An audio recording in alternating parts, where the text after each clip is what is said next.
a Snapchat filter on there for me? Perfect. A little nose. I'm gonna look so cute. You don't need no Snapchat filter. Jade, what do you call a dancing cow? I wish I something. Okay, A milkshake.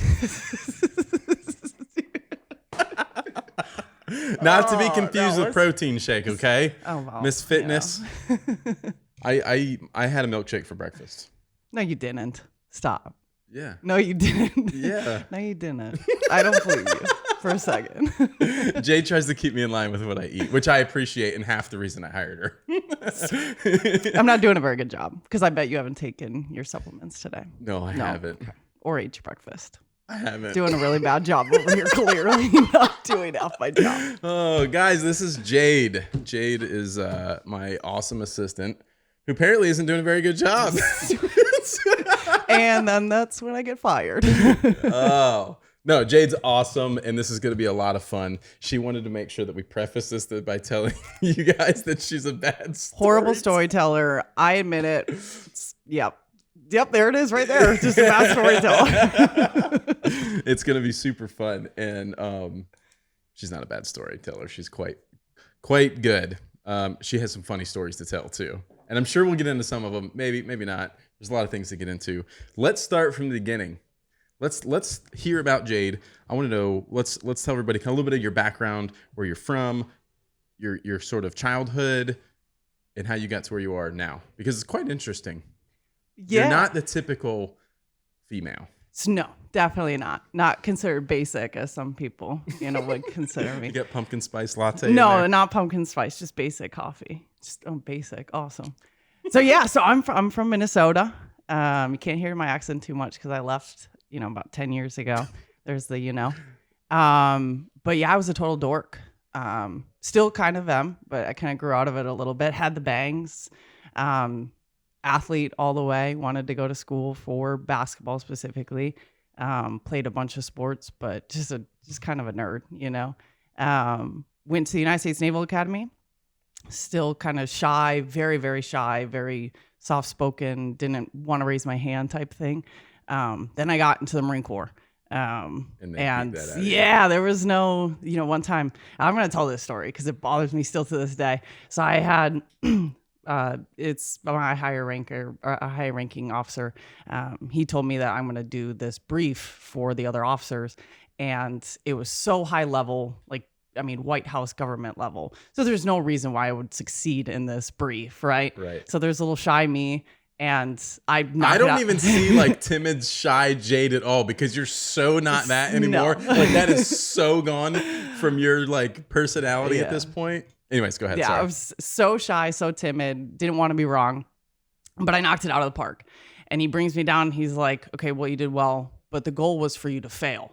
I said, "Sir, I don't need to fail. I failed so many times in my life. I don't need to fail anymore, But that was kind of the start of when I started to open up and come out of my shell and start to be me. And then, I did my time in the Marine Corps and I learned a lot, went to Paris Island with all my drill instructors. I got a lot of confidence from that. And then that's who I am today. Yeah. It's a cool story, but let's back up a little bit. Naval Academy. So you were able to go to school for basketball through the Naval Academy. Yeah. And you're an absolute rock star in basketball. I did okay. So I've heard. And did you quit playing basketball then once you joined the Marine Corps? Or did you just play as a hobby, I guess, at that point? Yeah, so I ended up actually stopping, which is unfortunate. I let myself kind of get burnt out after playing for so long. I think back and I wish I would have kept it up. There's a lot of things, hindsight's 2020, of course. But I did end up I stopped playing. I wanted to play for the Marine Corps. I wanted to play for the All Forces team, but just never got around to it. Right. So then when you joined the Marine Corps, what did you do during your career in the Marine Corps? So I was an aviation supply officer. So essentially I dealt with logistics on the aviation side.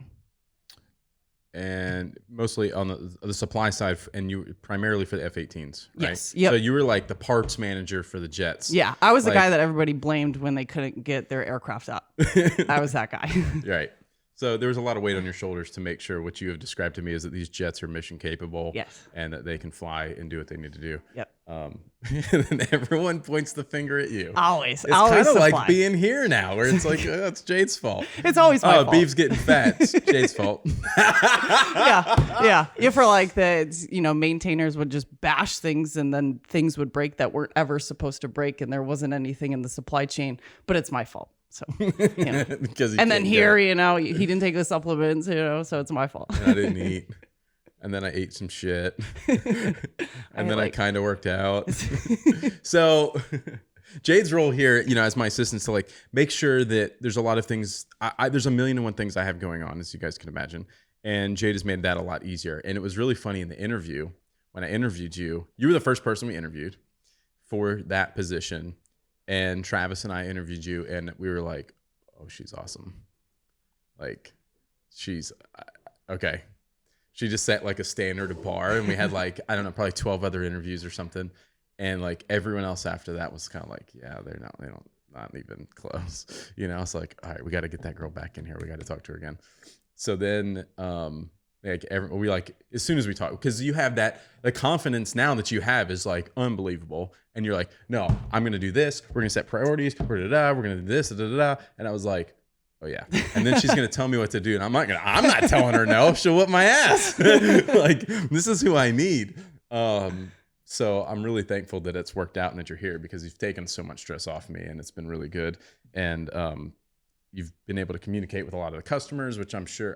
How has that been for you? Good, really good. Yeah. Obviously, that I'm not very big on social media. I'm trying to get more into it, but yeah, it's been good. I mean, anybody that reaches out via Instagram or whatever, they've been awesome. They're super excited about the brand. They love it. Community's fun. Makes me excited. I'm gonna bounce around a little bit, because I also I don't want to miss the fact that you're a mother. That's like the most important thing about you at this point. Yes. And Brantley's awesome. She's the cutest little thing in the world.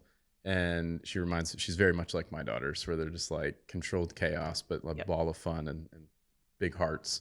How old is she now? She's 4.5. She turns 5 in May. So you had her like right around the time you joined the Marine Corps? Yeah. So I was at MOS school, so our specialty school. I found out I was pregnant out in Rhode Island. And you were like, oh. Yeah, man. I was like, oh, yeah. She wasn't exactly planned. So you're telling me. My wife got pregnant like a month and a half into dating her. So let's just set that. But yeah. So did that change the course of your Marine Corps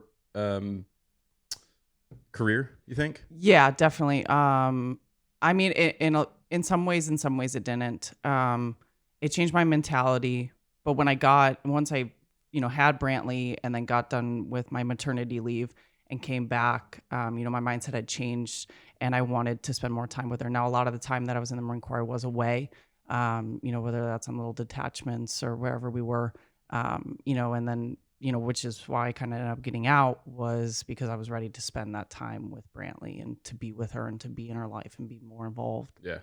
I remember that when I interviewed you, you'd mentioned that you'd like, one of the reasons you got out was because you realized that like more than half of her life you've been gone. Mm-hmm. And like that's a hard thing for even me to like swallow, because I can't imagine being away from my kids that much. Like, I'm away from them a lot during the day, but I'm also like, I'm generally there every night. You know what I mean? So like, to think about being gone for half their life, even that's 2 years, which is still a long time, but man.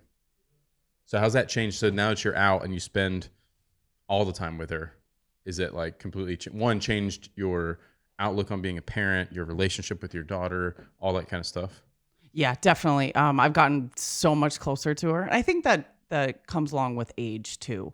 I loved her as, obviously I adored her as a baby. Yeah. But it's just so much different once their personality really starts to come out. And she has some sort of personality, that girl. She came up to me in the kitchen, this girl. She comes up. I don't know where she learns this stuff. It's crazy. I mean, she goes to school, but she just puts her hand, like, or her elbow on the counter. She looks at me. She's like, hey, Ma, I'm just hanging out. I was like, what did you just say?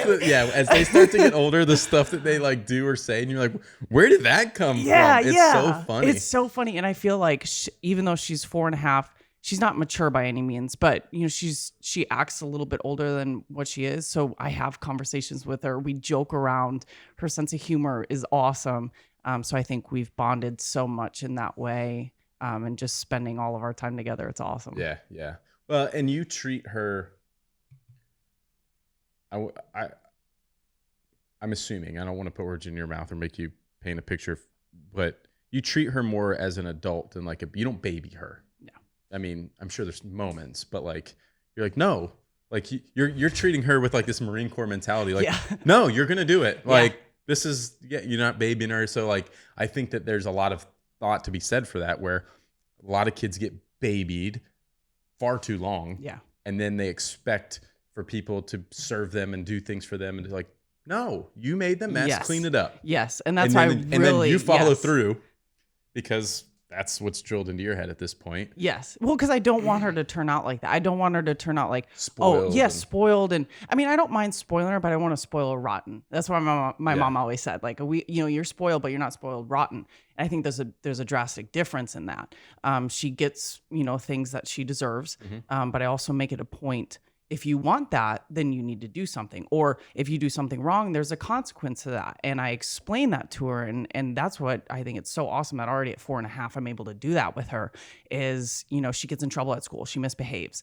And, the first time that she does it, we sit down and we have a conversation. I mean, she's only 4.5, but I'm still able to say, hey, what you did was wrong. And, this is why it's wrong. And, these are the consequences. And then if she does it again, then there's more drastic consequences to that. And she's starting to really see that and really understand that. And it's exciting because, she's very pushy. So she will, if she wants something, she will not stop, and we've talked about that. It's a good and it could be very bad. Yeah. And so, like at some point I'm like, oh girl, if I had to tell you to stop one more time, I'm going to lose my mind. There's been points, yes, the Marine Corps has definitely come out in me, Paris Islandisms, where she got in trouble at school and, I left early and I picked her up from school early and she knew she was in trouble. Man, I walked up, teacher waved at me there outside and I waved to the teacher and Brand just kind of put up her hand, and she I was like, good, she knows. Yeah. And so we drove home and, I sat her on the couch and made her sit up straight and, her responses were, yes, ma'am. And that was it. And now she understands, and there were some other consequences as well. But she understands that behavior was unacceptable, and this is what happens when you do that, and you're not going to do it again. Mm-hmm. And I love seeing that she's understanding that. Right? Yeah, seeing it click in her head, and you're like, got it. She understands this, because it's almost like a dog, right? Where it's like. The dog does something bad, you smack the dog, and you're like, yeah, I don't know if that did anything. Yeah. You're like, the dog, I don't know. Yeah. And then, or they think that it's fun and you're playing with them. You're like, I just smacked your ass for like tearing up this thing or pooping in the house, whatever the case is. Yeah. And you're like, yeah, I don't know if that did anything. But when you can see that moment when you're like, oh, they get it. This is great. Like, this is a learning moment for them, and they won't do that again, or they'll know that it's wrong. Or exactly. Exactly. So that is cool. Because I've spanked her on the butt before. That time it wasn't very hard, but she'd be like, that didn't even hurt. I'm like, girl. She's just like you. Man, and it's like, she is just great and bad. It's just great and bad. Exactly. But she's like me now. Because as a kid, I was just like the innocent one. The confidence that you have now, you have instilled into her. And I love it because she's her own person. And I wasn't like that as a kid. I was so nervous and I was scared. Same way. I was shy, timid, didn't talk. Yeah, I didn't want other people to judge me. Until I was probably like 17 or 18. I graduated high school early and I went to Wyotech. I was in college in Pennsylvania. I was 17 years old. Yeah. And like I couldn't do anything. Like I couldn't even I couldn't open a Blockbuster account to rent a movie. And I'm like off living by myself. Kids don't know what that means. Yeah, I know, right? Like this is before Netflix and all, you know what I mean? But it's like, so I had to have my ex-girlfriend at the time who was like, she went up and was living at her grandparents' house in Morgantown, West Virginia, like through the summer while I was in school in Pittsburgh. So it was like, I don't know, hour and a half drive or whatever it was, short distance. So she would come up on the weekends, hang out. So I had to get her to open me a Blockbuster account because she was 18. I get her to open me a Blockbuster account so I could rent movies because I couldn't do anything else in town. Like I wasn't 21. I lived on a college campus for a college that I didn't even go to. It was like this bizarre situation where, and so, but like that made me kind of come out of my shell and like have to talk to people Yeah. and have to do things. And I was super shy. Like I did a lot of things. I had 100 million friends here, but I was very shy. Like even like in like daycares and elementary school and stuff. My mom said she would get calls from teachers being like, does your son talk? Because we haven't heard him say anything. Like I was super shy until like at least 17, 18. And then now you can't shut me up. And I'm They're like, so shutting you up. But my kids are the same way now. Yeah. Like they are not shy kids. Yeah. Kendall can be shy for like the first 10, 15 minutes. I think it's pretty normal. Grant's the same way, But then it's like, they're just, I mean, the stuff that my kids say and do and around other people, I'm like, that was not me as a kid. Like, I don't know where they got that from, but they got it from me because this is who I am. I'm like friggin' now, I'm exactly. all over the place. Yeah, because when I was a kid, I was afraid what people would think, so I wouldn't really say much in front of a lot of people. Brand's like, oh yeah, and then I told the class. I'm like, you told the class? You're 4. Why are you talking to the class? Like, get out of here. So it's awesome. It's so awesome to see. I'm like, good. Have that confidence right off the bat. Like, know who you are as a person. You know, other people's judgments don't matter. Just be you. Like, it's okay. Like, there's going to be people that don't like you, and that's okay. Like, that's totally okay. And I didn't learn that until I was 23. I don't know that I ever even had that kind of a conversation with Cameron, for example, who's, you know, she's almost 10 now. She's 9.5. And those are the kind of things she'll be telling me. She's like, I don't like this person anymore. I'm going to find a new friend because they suck or they said mean things. And I'm like, dang, if I was like that age and somebody, I was like, of course, we grew up in like such a small town. Hilton Head was so small then. It was like, everybody went to the same school. There was no there wasn't 3 elementary schools or 4, however many schools are around here now. Like everyone went to Hilton Head Primary School, Hilton Head Elementary School, Hilton Head Middle School, Hilton Head High School, and a few people went to the private schools. But like 98% of the kids in this area from Hilton Head and Bluffton all went to the same school. So it was like your core group of friends were your core group of friends from day one, unless you like moved out of town. Like Alex and I went to kindergarten together. You know what I mean? Like, I know everybody that grew up here, and I still know them. I could tell you everybody, and it's like it's just so bizarre because now it's grown up so much. And that's pretty typical in a lot of other towns in America where there's like lots of other schools and kids move schools and all these things. But my kids will just be like, I don't like this girl from gymnastics anymore. I'm like, that doesn't upset you? Like, no, I'll just find a new friend. I'm like, all right. Good for you. Yeah, I'm like, good for you. You know, that wasn't the mentality I had. It's just so interesting. But your confidence gives you high level goals because you're like, yeah, I can do that. Yeah. And it's really sometimes stupid. Yeah. You're ambitious. Yes. And you are out to crush your goals. Yes. You don't set goals or try to do something that you can't do. And maybe that's stupid. You're like, bite off more than you can chew. Yeah, definitely a couple times. Recently. Really, really recently. Yeah. No, I think it's a cool and exciting. And I'm 100% behind it because what you are like super fitness junkie. Yep. And I don't know if it's a fitness goal or if it's like a competitive goal now that I think about it. Is it a little bit of both? I think it's both. I think it's both. Yeah, because I'm trying to, fitness-wise, like trying to, I guess compete with myself because I want to be better than what I've ever been before. And competitively wise, just, almost to say like the pride of it, you know, the top, what I would like to do is like top 10 of 12 hours. So yeah, you're out to like compete with yourself, but then you're super competitive amongst everyone else. You're like, oh, if everyone's doing it, I'm going to win. Like, I'm not here to lose. Yeah. Yeah. Like, if I'm going to do it, I might as well go out 100%. 100%. Yeah. Why would I go out half?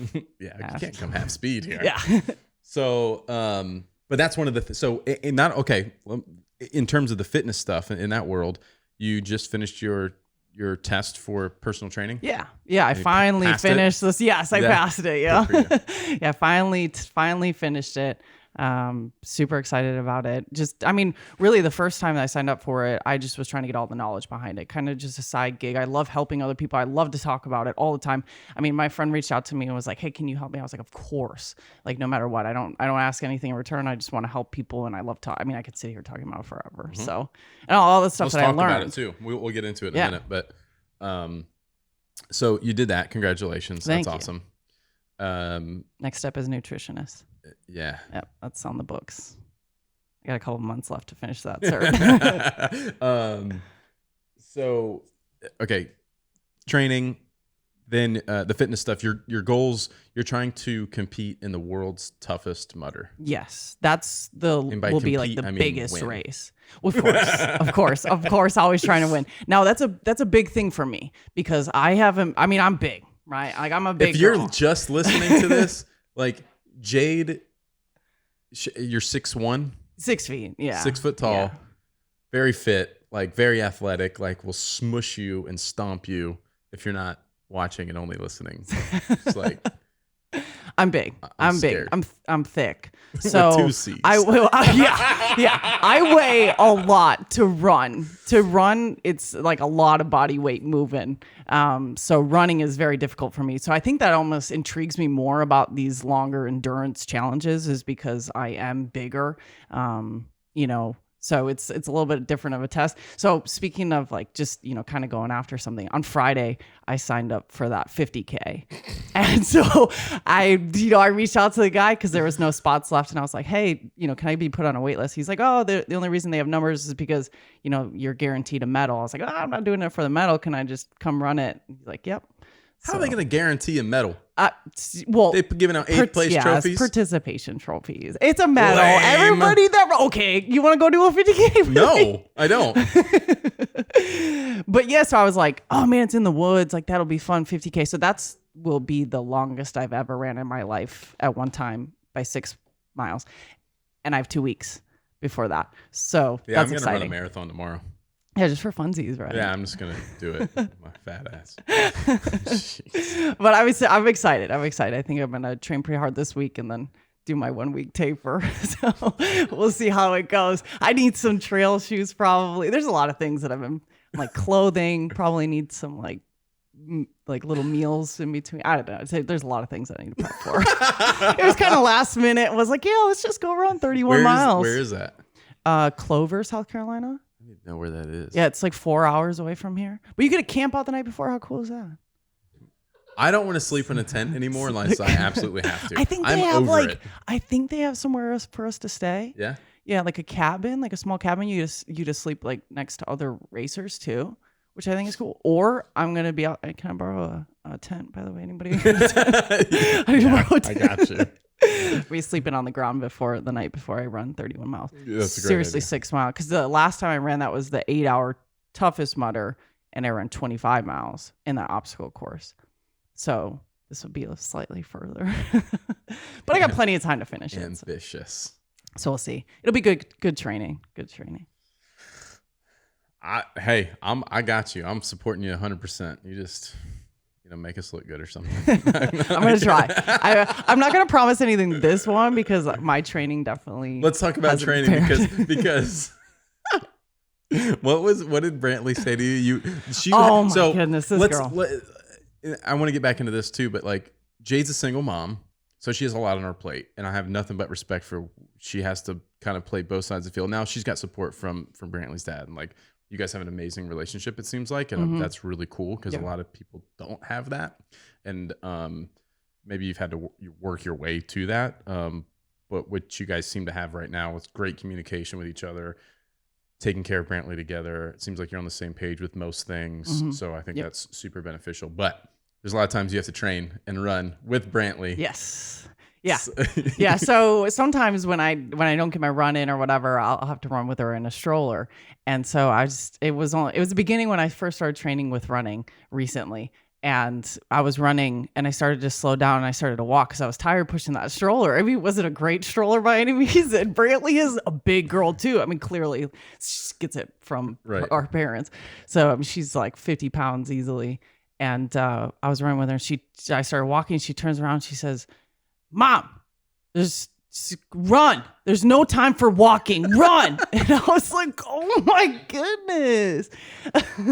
I was like, dang, this girl is my hype woman. Like she will push me to the next level for sure. I couldn't believe she turned around. She yelled at me. I was like, whoo. That's what I'm talking about, girl. How is life as a single mom? getting into like civilian life, like so many changes for you. Big time changes. Like there's just so much.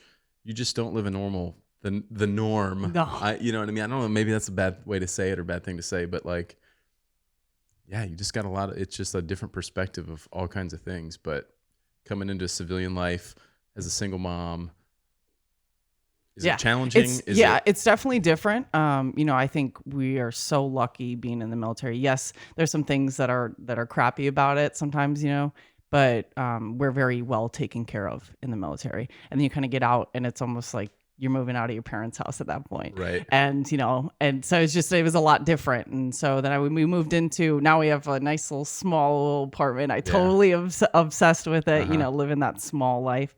But I got lucky working here because you guys have a very good mentality, a very, hardworking mentality. That's very similar to the military. Where I see just not quite as structured. She's not no, definitely not.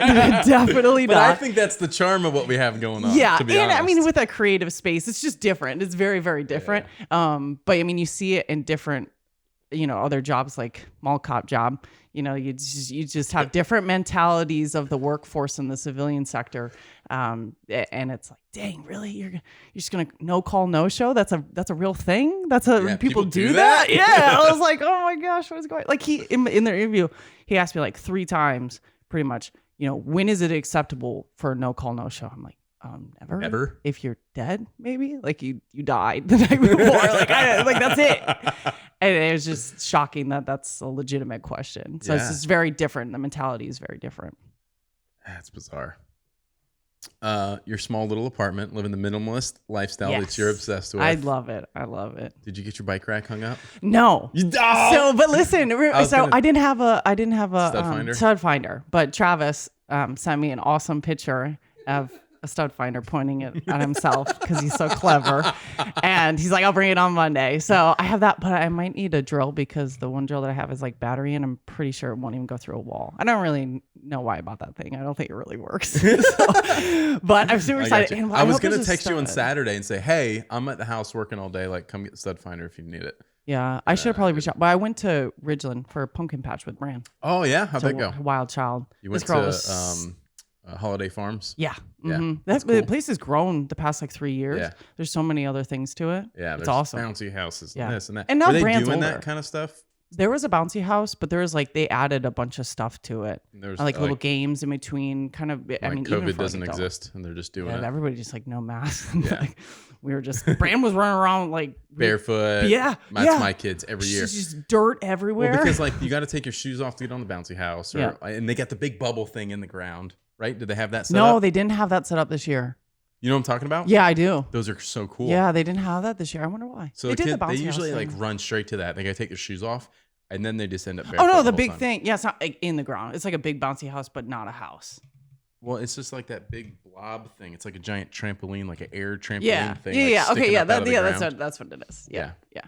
I think super cool. Yeah. Brand loves it. Yeah. Yeah. She had fun. That was the first thing we went to. Yeah. Shoes off and then never got put back on again. We petted the pigs. Oh yeah, that's right. Nibbling digits over there. Nibbling digits. They're mean. Those things are mean. There's a big old turkey over there. My buddy. I told Brand to hug it. She didn't do it. I was like, Brand, go hug that thing. My kids would do it. They chase chickens around and grab them and snatch them up. That's how Brand. Like, I want her to go pick up a goose or something. I see kids do it. They're like chase the ducks and then go pick them up.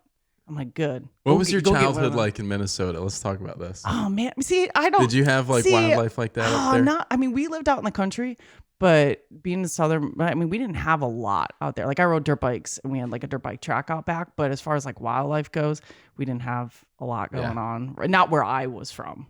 Right. So I wasn't picking up ducks. Where are you? What's the name of the town you're from? Lakeville. So it's 30 minutes south of the Twin Cities. I want to go visit. Yeah, that's how I say it. Yeah. Good old Mama's house. You were a lot of outdoor activities though. Yeah, definitely. Country, always outside. Bikes, always basketball. Outside. Mm-hmm. Played basketball through middle school, high school, all that. Every year, that was my main sport. Yeah, pretty much every night. My brother's 8 years older than me, and really tall. He's like 6'5", 6'6" now. And he played high school basketball and he was very good.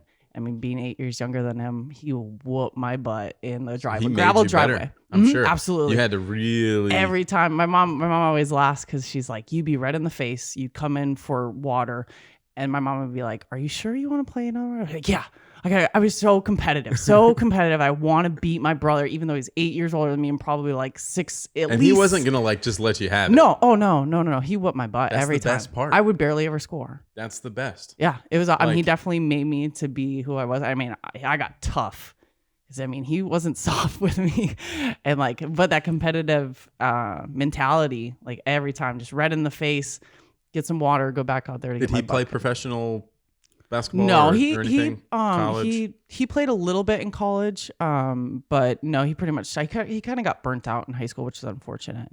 Burnout's so funny and like so, like we've recently experienced that with Cameron in gymnastics. We were so heartbroken over it because she was so good at it, and like to see her at 9 years old just be like, yeah, it's not fun anymore. I don't want to do it. But you have so much future with it. Like you could do so much, But then I'm like, well, what can she really do at gymnastics? I mean, unless she goes to the Olympics, which was awesome. Which would be awesome, cool, but like a lot of Olympians are just like jacked up. Like you dedicate your life to that, and then what? You still got to go get a job and be like, yeah, I was in the Olympics once. Yeah.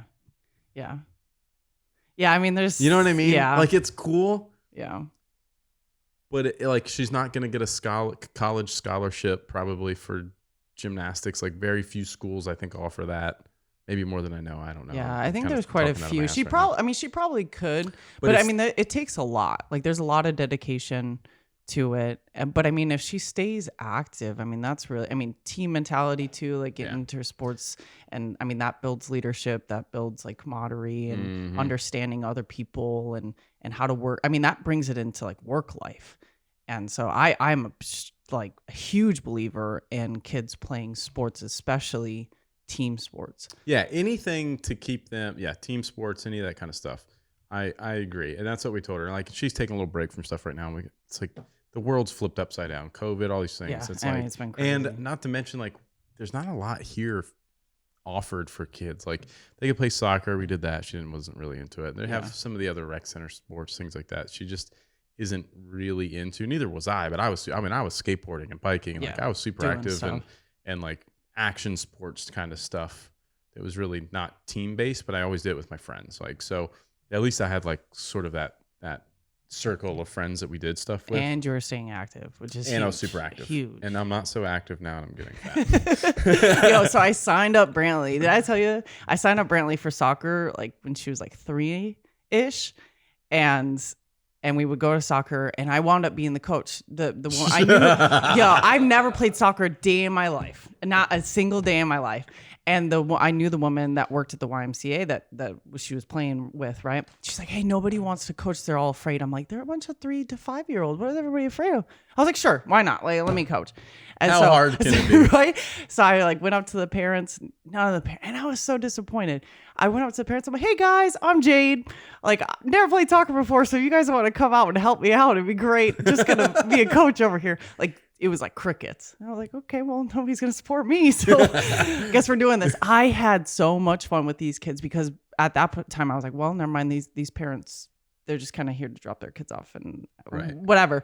So I had the most kids out of all the rest of the teams. I had like 12 3 to 5 year olds. They're all running, like throwing worms at each other and dirt. And I'm these kids are so funny and they have all these like big personalities. Yeah. And so, I mean, these kids were like awesome, like super, super awesome. And then there's Brantley, right? So we finally, she wanted to be held the entire time. So I'm out on the field holding Brantley as I'm trying to like coach these kids. I'm like, oh, you okay? Like, okay, get up, kick the ball, like trying to be nice and positive. And there's Brantley. She doesn't want to get down. And oh man, she didn't play a single game. So I paid YMCA to go to coach. Be a coach. I was like, what? I was like, Brantley, you will go play. She was just not having it. And then she looks at the little, everybody gets a little medal, of course, participating.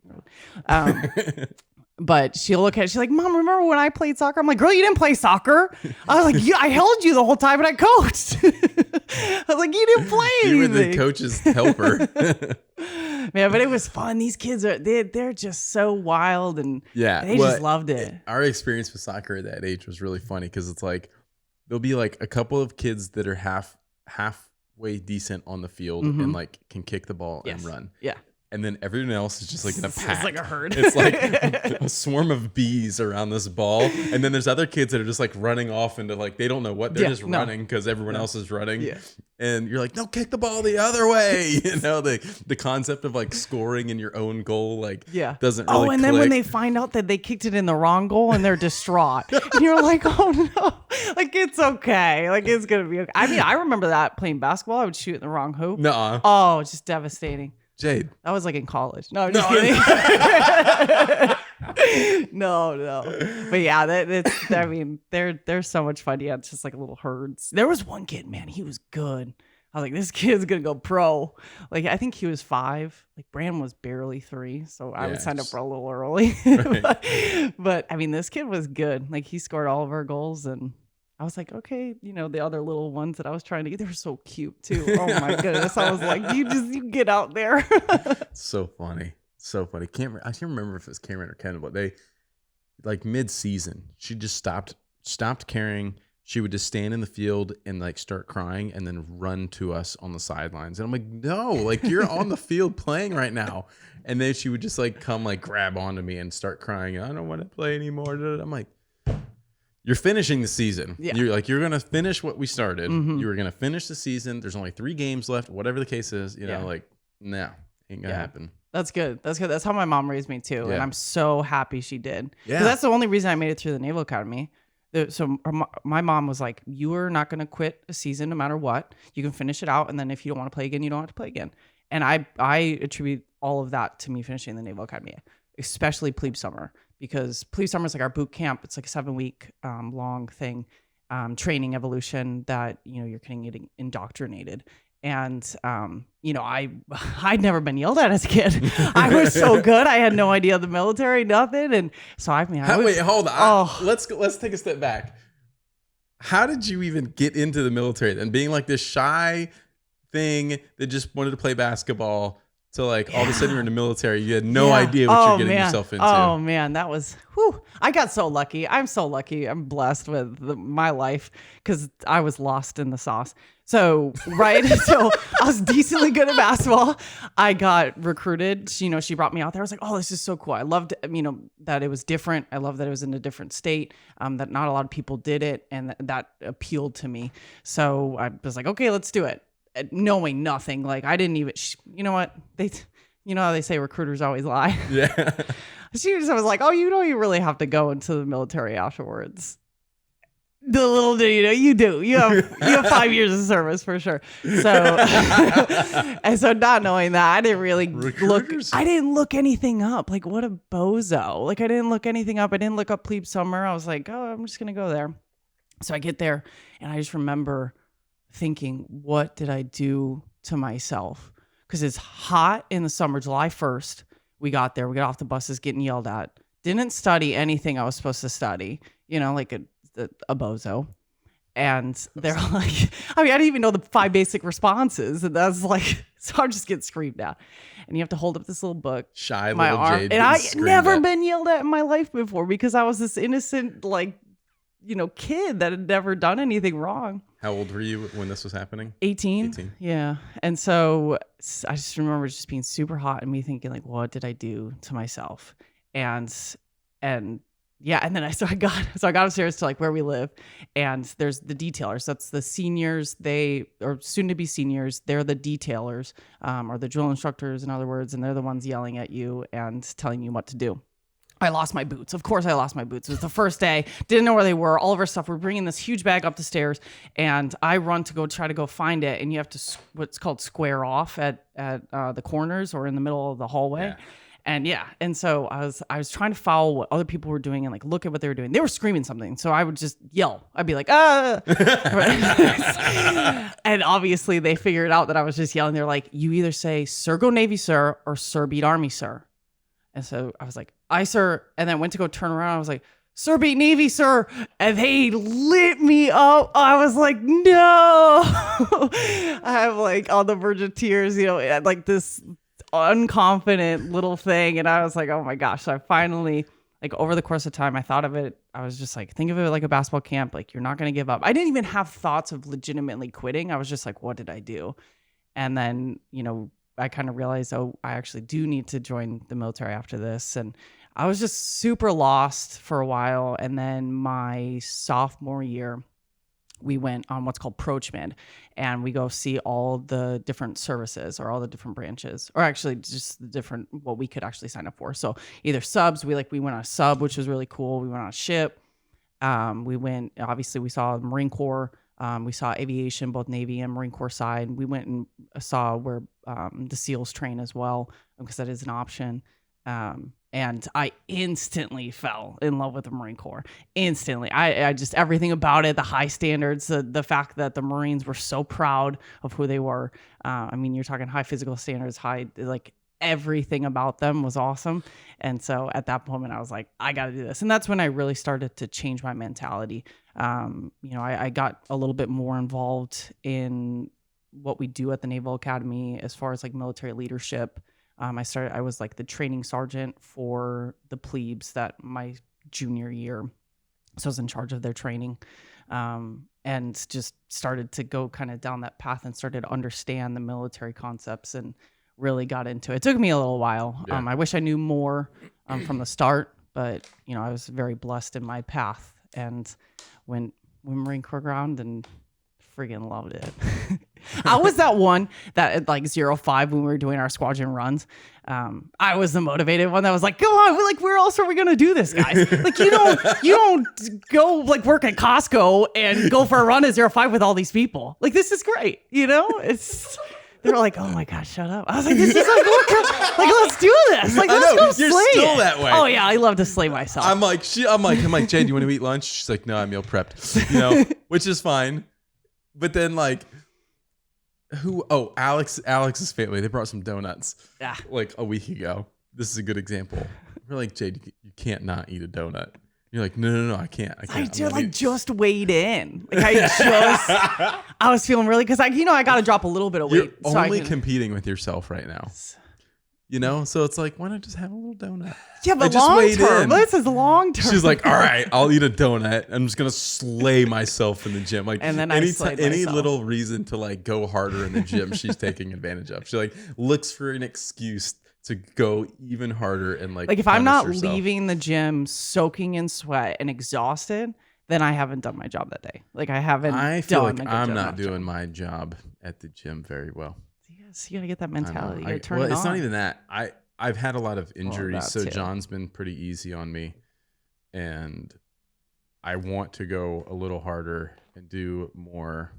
But it's twofold. Like one, I've got like this shoulder injury that I'm finally getting pretty over. There's still some things I do that really hurts, and he's like, "All right, stop doing something else." I'm like, it's frustrating. And then I've got my knee injury that doesn't really hold me up for much, but we're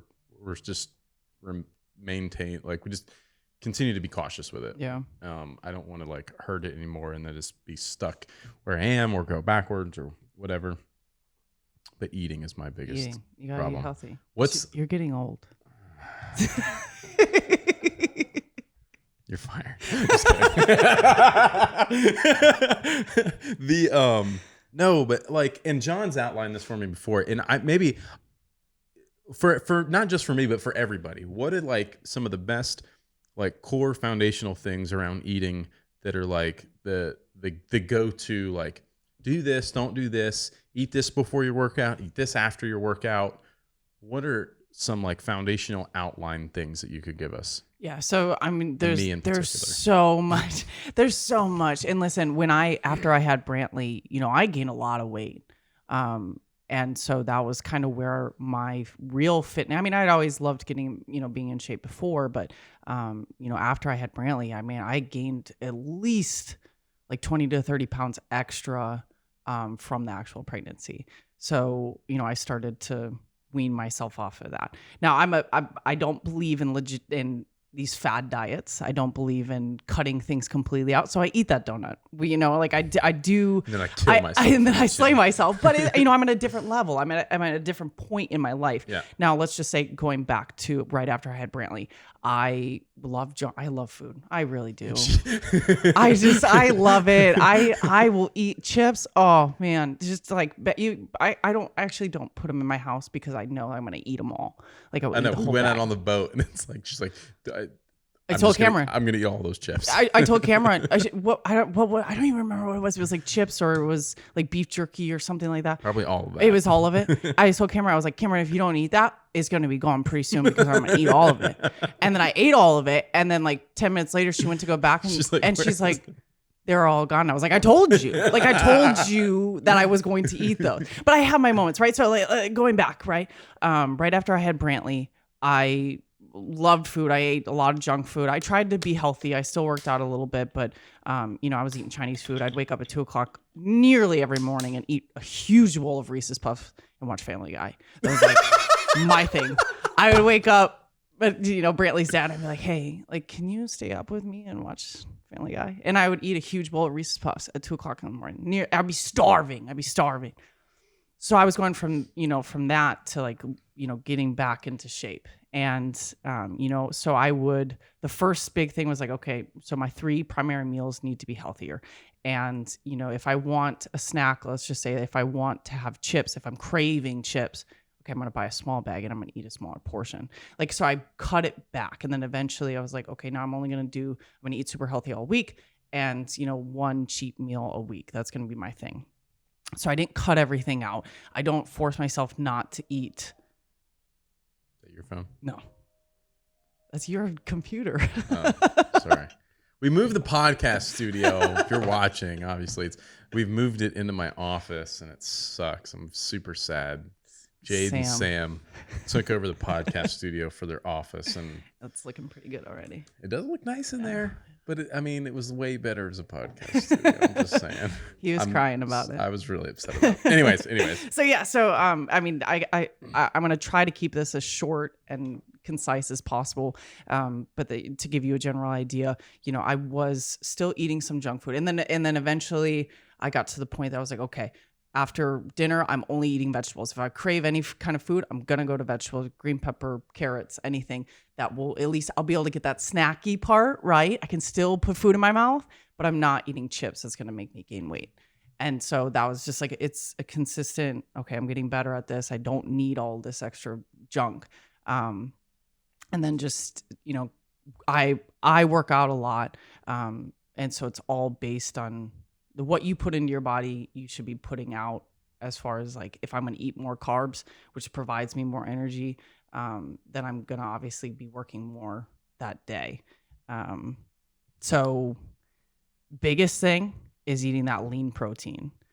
And let me see, I'm trying to put it in a way that's going to be easiest for people.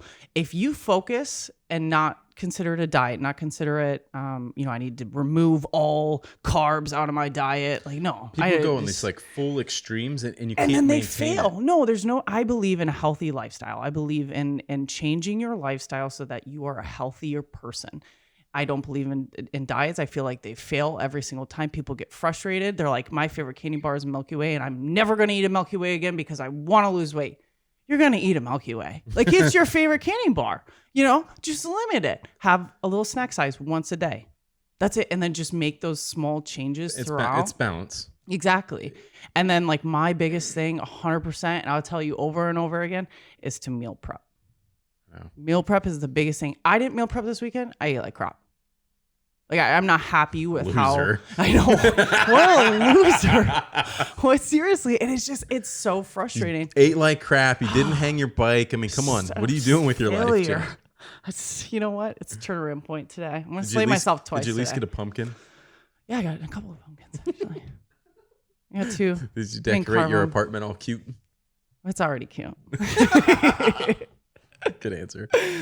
Yeah, we got pumpkins. So lean protein is first bullet point. Yeah, lean protein. So that's like your chicken. Salmon's always good. It's got your good omega-6s, which is like that good fatty don't be afraid of fat. Like There's fat's good not fats and scary. bad fats. Yeah. What's the difference? I mean, anything, just think of it as like processed and not processed, right? Like if you're going more organic, you're not eating candy bar fat, right? Candy bar fat is bad. You're thinking yummy. like avocados. Avocados have great source of fat. That's awesome for you. And they're green. It actually like helps with your, to get a 6-pack. Like that fat will be good for you. So lean protein, you want chicken, you want salmon, you want like tilapia is always a good choice. I've heard, I want to do more research into the plant-based proteins. I've heard it's awesome and it does really good things for athletes, but I can't really speak on it because I've only watched a little bit of a documentary and I want to do more research. But those lean proteins, and then, you know, obviously getting your greens in and getting a little bit of carbs depending on your activity for that day.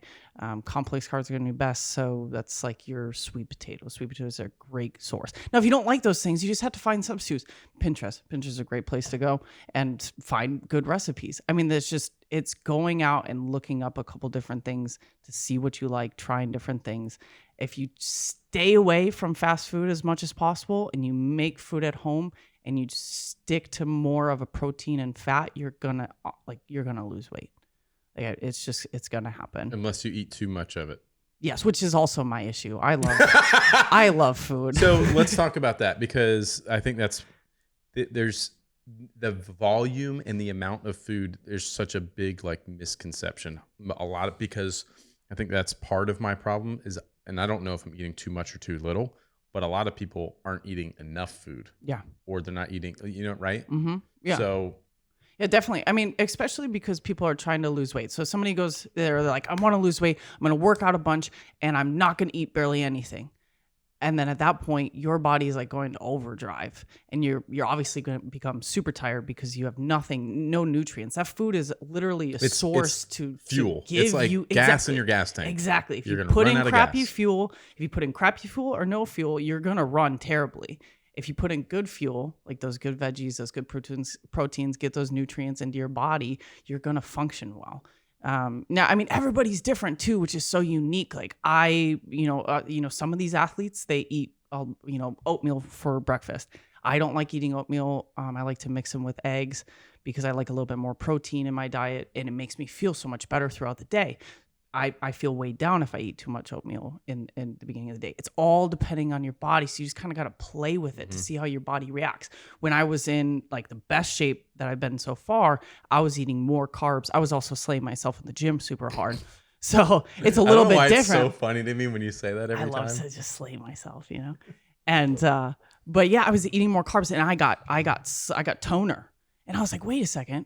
And then I started to dig more into it. It's all based on your activity level. It's all based on how your body reacts to it. But if you're not eating enough, you're going to become tired. You're going to become like, you're going to be hungry. You're going to crave those foods that you shouldn't be consuming. And then you're eventually just going to binge and eat all that stuff. If you're not putting any food in, then your body is going to be like, okay, well, I need to store anything that you put into yourself. Which is a lot of the issue, right? So a lot of people will not eat all day. They're like, oh, but then they'll get starving at night and they'll eat crap. Well, your body's like, oh, well, thank goodness we have food now. Let's hold on to this because I don't know when we're going to eat again. And then, so now it's just holding on to it. And then you're getting frustrated because you're like, I barely ate yesterday. Like, why am I not losing weight? And you get frustrated and you're like, oh, I'm just going to give up. And that's typically how it works. Your body goes in that starvation mode. It starts holding on to anything it can because it doesn't know when it's going to eat again. Exactly. That's why you hear a lot of which is a lot of my problem, and I know it because like I'll go through. I still have yet to eat breakfast. Mm-hmm. It's 11:42 a.m. and it's Moe's Monday, so I'm going to go to Moe's today. I don't skip a Moe's Monday. I'm going to go to Moe's. I'm going to eat 3 tacos and a bunch of chips, and then I'm probably not going to eat again until. Well, Jade's going to make me eat. And John brought me some clean Yes, he did. I saw him in the freezer. So, but I'm going to go to the gym at 5, from 5 to 6. And then I have a thing to go to at 6:30. And I'll be there until probably 9. And then I'll finally get home and like be ready to eat dinner at 9:30. So that's the wrong way to do all of that. But that's just the life that's how I've been for the last 5 years. It's just like, it's and hard. honestly, to start is the hardest part. I mean, that's going to be the hardest part for you. It's the I'm hardest just gonna part for set the anybody. record now. I just need you to start bringing meals So in here, I'm meal prep. microwaved, hot, ready to go. Just like shove it in front of me with a fork and a bottle of water, and be like, "It's time to eat." Here you go. Thanks, Yeah. Mom. Yeah, I mean, that's why you hear a lot of like athletes eating every 2 hours, and it's smaller meals. I mean, it's just all dependent on your body. Your metabolism at that point is just chugging along all day because you're consuming that food, and so it needs to burn that food. Plus, if you have more muscle mass, it's going to continue to burn that. It's burning faster than you do the muscle. with fat. So that when your muscle burns more calories than fat. So Absolutely. just by having more muscle, Mm-hmm. you'll need to eat more food Yep. to maintain. Otherwise, you start to lose that muscle mass, Mm-hmm. right? Your body starts to consume the muscle. Yep. And you start to like just shrink. Mm-hmm. It's also interesting to me. It is. Like I find it very interesting because when John first started explaining this stuff to me, he explained it to me like a car, and that's when it finally clicked for me. And he was like, "Okay, you're a race car. Your race car needs to perform well. If you put shit gas in it, it's gonna run like crap. Do you put shit gas in your gas tank in your race car? Like, no, I want it to go fast and run well." He's like, "Yeah, exactly." You know, he's like, "You want it to go around and turn, right? So like it needs to be light, it needs to be nimble, the suspension needs to be set up correctly, you know, all like tire pressures need to be right. All these things that you're like, okay, I can start to understand that." He's like, "Sugar, if you think about your gas tank, it holds so much gas. And if you fill that thing with gas, he's like, you know, and then he's like, you know, eating too much sugar is like putting too much gas in your gas tank. It starts to expand your gas tank, and all it's overfilled, and you can't use it all, and then it's going other places, and all like just maybe it was a bad way of regurgitating what he said to me, but it made a lot of sense. It's and I was all, like, fuck. I mean, it's all individual. It's however you kind of understand how the body needs to function, like what you need to put into your body. And I want to make like it's not a huge life altering changes that you need to make to your everyday It seems like it though, but it's not. And like I think that's what deters people. That's what deters you. Yeah. On eating healthy, because it's not that hard. It's tough to start because the change in your lifestyle. But at the end of the day, like you're gonna feel so much better. You're gonna want to go do things. You're gonna be more active. Like your thinking's clearer. You're gonna wake up less groggy. Like you're gonna want to go do things. And it's all as simple as that's just what like, everyone says to me. I've never felt like unmotivated. I've never But you're felt not. bad. I've never But think felt. about how much better you could be. I don't feel bad enough you to could be feel like I better. need to feel better. Like, But you could wake up better. You could sleep better through the night. I know you don't sleep very good sometimes. I saw your I've been up- Garmin watch sleep thing. I was all jacked up. but that's that. I was up at 3 o'clock this morning with Cameron. I've been up since 3 a.m. Yeah, and never went back to sleep because part of like it's eating isn't going to fix that. Oh, no, I mean that's because she woke you up. I know, but the problem is like I wake up in the middle of the night and then like I'm dealing with her and then I start thinking about what I got to do when I wake up and the hamster gets on the wheel and forget about it. I'm like in work mode at 3 a.m. I'm thinking about everything I got to get done and and 6 months from now and all this, I just go ballistic and like I just can't turn my brain back off to Hey, go back and to that's sleep. happened sometimes. That's like most nights. I mean, but that's okay. Like it's gonna help you in the long run. Like your body. I is don't gonna discount thank it, but you. like the things that people try to sell me on eating, but you're gonna feel so much better, and I'm like, I don't feel bad. I feel awesome. You know, right now you're those still tacos were young. amazing. Though. You're still young though. You just told me I was old. I mean, you are kind of old, but Let's get relative. No, I get it. I mean, I'm 35. I'm not old. I'm super young, and if I continue, and everyone told me like I used to be super active and very, very fit and in shape, but I also lived a different lifestyle then where I was like far more active, working on cars, picking up heavy stuff all day long, wheels, tires, transmissions, turning wrenches, like very like physical labor for like 12 hours a day. And I ate like crap then, but it didn't matter because I was just so active that it didn't matter. I was just burning it running. anyways. And now I still eat the same way, but I sit at a desk all day. Yeah. And I go to the gym for 3 hours a week. Yeah. I mean, really all you would have to do, I mean, because, okay, let's just say, I mean, it's small changes, right? still go to lunch every day. Okay, Mo's Monday. You're not going to give it up. That's okay. Like, you don't need to give it up. Like it's all depending on your goals too, right? So me, that's not, it can't be a thing for me. If I want to attain my goals, I cannot do like go out to eat and eat like that. Like, it's just, my body will not perform. So I can't do those things. But for you, if your goals aren't that, but your goals are just to like maintain, your weight, and whatever your goals are actually, right?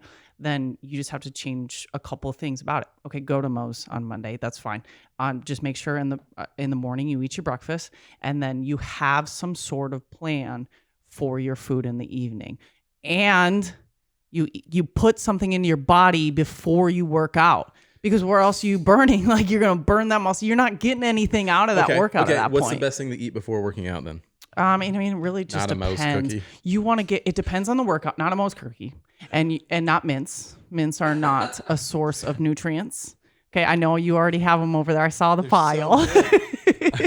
I'm like slight addicts these over here. These lifesaver mints are like crack cocaine. They're they so really addicting. Are. They really, but that is not a pre-workout snack. Okay. So it all depends on what you're working out and how hard you're going, right? So if you're doing a really tough lift, I would say 2 hours before you eat like English muffin. So get that good carb source, get some carbs into your body, and then a little bit of protein. So I would put some peanut butter on top of it. Now, if I'm going for a run and I want my body to be light and I don't want a lot in my belly, I'm probably going to eat, I have these little bars that I have. They're super, super light. So like an hour before, I'll eat one of those little protein bars. It just gives me enough into my system that I can go run, and then I'll eat something substantial afterwards. You want a lot of protein afterwards. Carbs are a good source of energy, so you definitely want to eat carbs before you work out. You don't need to overload it, because unless like you only want a carb load if you're going to go do a 12-hour race or a 24-hour race, like longer distances, that's when you actually need more carbs into your body. It'll last longer. Exactly. Yep. That's when you see your body, like you hit this level, you hit this point, and then all of a sudden it's really starting to burn those carbs in your system. But I mean, if you're only going out for like a 2-mile run, there's no sense in eating all of that. You just need a little something into your body. But afterwards, eating that protein, because at that point, right, you lift and you rip apart all your muscles, right? You do biceps for the guys, right? And you rip apart all your muscles. Then afterwards, you want to eat that protein so they can go into your muscles and start to rebuild and get stronger. You make it sound so easy. It's so easy. It's so easy. Like, I think people overthink it, and then they don't want to do it because it's just too much for them, and they got so much going on. I mean, trust me, like, you have 1,000 things going on. You have let's just say for Alex, he's got 4 kids running around, and I mean, I get it. Like, your life is busy, but if you can just set aside, I mean, even 10 minutes on a Sunday, meal prep, or just say, hey, this is what we're going to eat for the week. And hey, these are the times that I'm going to go to the gym. That's all you need to do. And then you have that planned already. You have it all set up so that in the morning, okay, this is what I was already going to eat. Or, hey, I'm going to choose these eggs instead of eating this Pop-Tart. It's like Lucky Charms. That's a good breakfast, Lucky right? Charms, not quite. Maybe on a Saturday morning. If Lucky Charms are your thing, Saturday morning you get your Lucky Charms. Oh my God, you make it sound so easy. It's a lot easier than what people think. And if they took a mindset like that and just took baby steps, it'd be a lot easier than diving into this fad diet. That they can't eat things. All right, so let's recap on that, just so we can make a short piece of content on this. Yeah, sorry, that was a lot. It's no, it's much, good. I mean, it's good in-depth stuff, but I think simplifying it and just saying, okay, so you want to focus on the lean proteins, unprocessed fat sources such as avocado, unprocessed foods in general, but like good sources of fat. Carbs before heavy lifting is good, but not too many. Yeah. Just like get a little something in your body so that you have some fuel for heavy lifting. Yes. Type Depending workouts. on your activity level. Yes. A protein bar is good before a short run or something like that. And then lots of protein after a hard workout to refuel your muscles and help them recover. Yes, exactly. No matter what your goals are, whether that's losing weight or building mass, that protein's going to help build that muscle, because you want muscle in your body vice that fat. All right. So what's a typical meal look like for you then when you're meal prepping? What's in that meal? And like, because I'm sure there's like, it's balanced between a little bit of this, a little bit of that, a little bit of this, so I can get all sorts of these things. What does that look like? Yeah, definitely. So when I'm going, like, I need to make it fast and it's going to be easy. I have my chicken. I cut that up into smaller pieces because it's easy to throw onto the stove. Throw that onto the stove, boil some veggies. Typically, I just have a bag of broccoli and carrots, just something green, or I can do spinach, or, I did asparagus. Asparagus was real good. So I threw those on. Let's do that. We'll do asparagus because I did that most recently. Threw it on a pan, threw some olive oil on it, some salt and garlic salt, threw that in the oven. And then some carbs. So I'll usually do rice because that's super easy, or I'll do sweet potato. Sweet potato is better than rice. So let's just say sweet potato. So I'll do about half, depending on what my goals are. Right now, I'm trying to drop weight, but maintain that muscle. So I'll have half a sweet potato. I'll have about 3/4 of a piece of chicken. So you want it about the size of your fist for females. And then a nice big handful of veggies in that. And then that's it. Do you count calories and carbs, all that stuff, or you just like eyeball this and like know that you're doing sufficient amounts of things? You're not like super like crazy like that. no. I know some people like who are bodybuilding competitions, and they it's have to be though. Like this many ounces of this and that. Yes. Like, again, based on your goals. It's all based on your goals. So I don't do calorie counting. And when I first started to get my mindset right, I was like, okay, this makes sense. This is about how much I'm eating. Now I don't need that.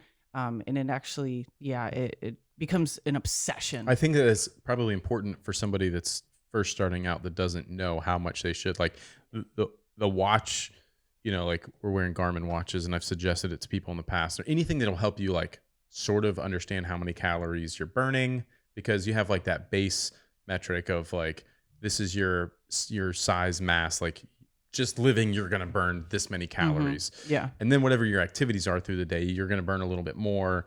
Or if you go for a run or you go work out or whatever the case is, or you're power washing the house that day and like you're burning more calories. Mm-hmm. So you really want to try to keep your food intake based on the activity, based on calories you're burning. Right. So for some people, they have no idea. Like I have no clue. Some people have no idea what protein is. Like they don't know what lean protein is. They don't know a lot of certain like things about nutrition because it's not really taught. Yeah. And so they don't know. So starting seems so overwhelming. Mm-hmm. Calories can do one thing. It's all based on what the nutrients that are in there that are fueling your body. So calories, yes. It's kind of gaining that basic understanding of what you're putting into your body. That was the biggest thing for me. Last year, October, a year ago, I was at like an all-time low and probably 30 pounds lighter than I am right now, which is like crazy to even think about right now, which is bonkers. But I got there because I made that mind shift change in July of last year. Like, all right, I'm going all in. I'm gonna do this, and I started going to the gym with John, and I he was like, I was like a month or two in. He's like, all right, now I want you to start really paying attention to what you're eating, because he didn't want me to like go all in on everything day one and just be like hate it and quit. So he's like, let's just start with working out. It was like probably 2 months into it, and then he had me just like water, and working out. All right, cool, I can do that. Well, then it was like, all right, now let's start tracking what you're eating, pay attention to what you're eating, because by tracking it, and you'll be paying more attention, you'll be more aware of what you're eating and how many calories. Like a slice of pizza, you're like, holy shit, that's how many calories? Like, oh my God, so like you start to become aware of that, and you're like, holy shit, this chicken tenders from Chick-fil-A is like an entire day worth of calories. Yep. And then the slice of pizza I had for lunch, and then the donut I had for breakfast, like no wonder I'm getting fat. You know what I mean? So like you start to pay attention, and even just putting it into the phone, into like an app, like whatever, there's apps out there, whatever they are, but it's like, holy crap, I'm eating like 4,000 calories without even blinking an eye. It's just making people more aware. And it's, whatever you do, whether that's you're a vegan or a vegetarian, or you turning on that mentality of I'm noticing what I eat, I'm realizing what I'm putting in my body. That's the moment that you start to improve, regardless of what your like, specifics are, because I eat a certain way, other people are going to eat a certain way. I'm not a vegetarian. Some people are, but if you have that focus, you're going to start to automatically improve because you are seeing what you're putting into your body. You're understanding what you're putting into your body. And then that's the point you just start to continue to improve. And it's as easy as that. Yeah, I think tracking it was the biggest thing in it. So then I was like, all right, not doing this. I'm going to cut back on that. And I'm going to like, you just become aware of it. And then I was like, I was dropping weight like crazy. Yep. And now I just have to get back to that. Like, damn it. All right. Meal prep. Speaking of lunch, it is lunch o'clock. It's gym time. Back and buys today. Can't wait. Aye. Cool. Trying to think of anything else. Travis, anything else I should ask Jade about before we wrap up? No. Anything else you want to comment on? How's your experience been at Tactical Baby Gear so far? It's been awesome. It's exciting. It's interesting. It is. It's super interesting. It's so different than anything I've ever experienced before. So pretty much every day is just something new. So I'm just trying to understand everything that goes into it. And as much as we try to plan, like, so we were talking about the difference between the military and like how structured that is versus us. It's hard for us to be that structured because it's so fluid. Like so many things are changing so rapidly, and something that wasn't important this morning all of a sudden is the most important thing of the day. Yeah. And it's like everything shifts. Yeah. So yeah, it's tough. And I warned you. Yeah. No, like, you did. We're you straight did. controlled chaos here. So I need some help. I need you to help me wrangle it in and get my thoughts right. So you've done a great job. So thank you. Thank you. Appreciate it. All right, guys. Thanks for listening. You can go follow Jade on Instagram. Ballistic Barbie. That's the best name ever. Somebody called her Ballistic Barbie at the 9-line run. Yeah, the 9-line run. It was awesome. She I was like, I'm owning it.